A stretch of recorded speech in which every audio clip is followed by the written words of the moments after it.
Polisi gabungan dari Polsek Pugung dan Polisi Polres Tanggamus menggerebek sebuah tempat hiburan malam karaoke di Desa Rantau Tijang, Kecamatan Pugung, Tanggamus pada Minggu malam. Hasilnya, polisi mendapati 5 orang yang sedang pesta narkoba di salah satu ruangan karaoke ini.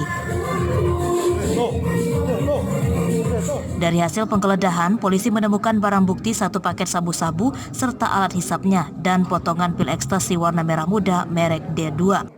Kelima tersangka narkoba yang ditangkap di ruang karaoke ini yakni warga Pugung dan Talang Padang, Tanggamus. Kelimanya mengaku masih saling bersaudara. 55. Emang sering pakai kayak gitu? Sering gabung sama mereka? Enggak. Kenapa hari itu kamu bawa ke situ?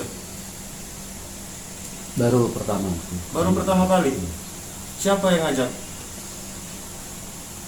Canda kan kawan mereka, saya itu.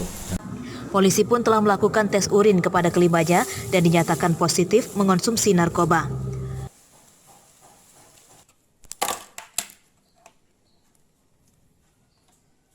Polsek Pugung dengan di-backup oleh anggota narkoba Polres Tanggamus telah berhasil mengamankan 5 orang yang diduga menyalahgunakan narkotika jenis sabu dan ekstasi di salah satu tempat hiburan yang berada di wilayah hukum Polsek Pugung. Polisi masih mengembangkan kasus ini untuk menangkap pemasok narkoba kepada para tersangka. Atas perbuatannya ini, 5 orang bersaudara ini pun akhirnya masuk penjara bersama-sama. Mereka terancam 5 tahun penjara. Andri Kurniawan melaporkan dari Tanggamus.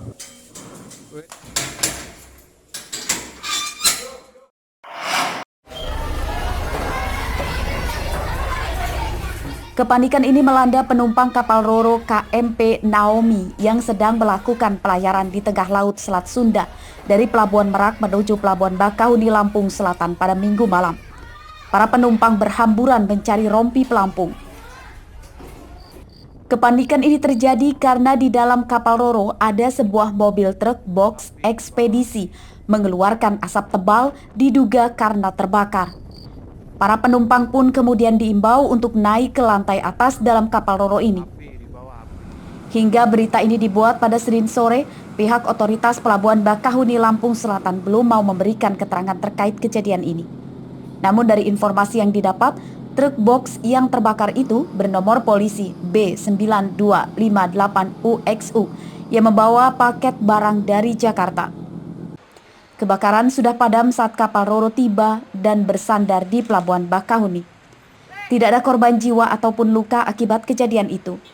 Truk box yang terbakar pun tidak mengalami rusak parah dan masih bisa melanjutkan perjalanan setelah turun dari kapal. Ari Susanto melaporkan dari Lampung Selatan.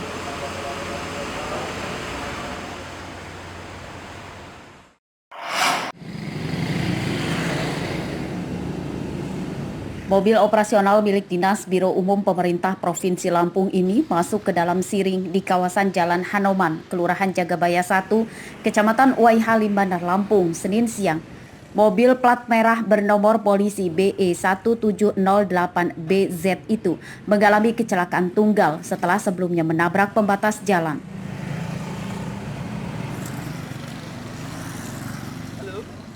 Menurut pengemudi minibus, kecelakaan bermula saat dirinya hendak berangkat menuju kantor Pemprov Lampung.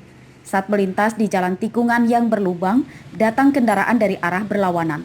Guna menghindari tabrakan, pengemudi minibus ini kemudian membanting setir ke kiri hingga separuh badan minibus masuk ke dalam siring. Ada mobil dari atas. Dia agak ngambil ke kanan, saya yang ngambil kiri. Nah, jedakan itu mobil lari. Memang dari atas ada arah berlawanan mobil, Bang? Iya. Kalau kita sendiri mau kemana sih tujuannya, Bang? Kita mau ke kantor. Tapi nggak ada korban, Bang, ya? Alhamdulillah nggak ada. Hindarin itu aja. Tidak ada korban jiwa dalam peristiwa yang sempat menimbulkan kemacetan itu. Warga sekitar pun membantu mengevakuasi mobil agar bisa kembali ke badan jalan dengan cara ditarik menggunakan tali dengan dibantu kendaraan lainnya. Kendaraan dinas milik Pemprov Lampung ini akhirnya berhasil dievakuasi dari dalam siring. Robi Laste melaporkan dari Bandar Lampung.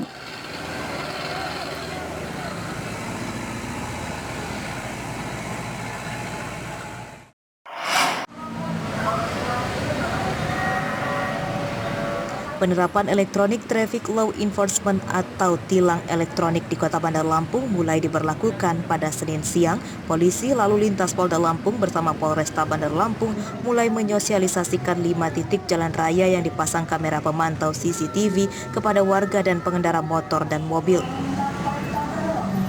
Electronic Traffic Law Enforcement, sebagaimana mungkin Kamera pengawas yang terpasang di 5 titik itu akan melakukan penindakan tilang secara otomatis kepada pengendara yang melakukan pelanggaran. Kelima lokasi itu antara lain berada di Jalan Kartidi, Jalan Patibora, Jalan Cut Nyadin, Jalan Sultan Agung Simpang Cimaja, serta Jalan Zainal Abidin Pagar Alam Kedaton. Para pengendara mobil dan motor yang kedapatan melanggar lalu lintas seperti tidak menggunakan helm, memutar arah bukan di jalurnya, atau melawan arus, tidak menggunakan nomor plat kendaraan, tidak menggunakan sabuk pengaman, serta menerobos lampu lalu lintas akan langsung direkam dari kamera pengawas itu. Untuk jenis pelanggaran, setiap titik ada 5 lokasi itu pelanggarannya bisa teridentifikasi setelah saya jelaskan.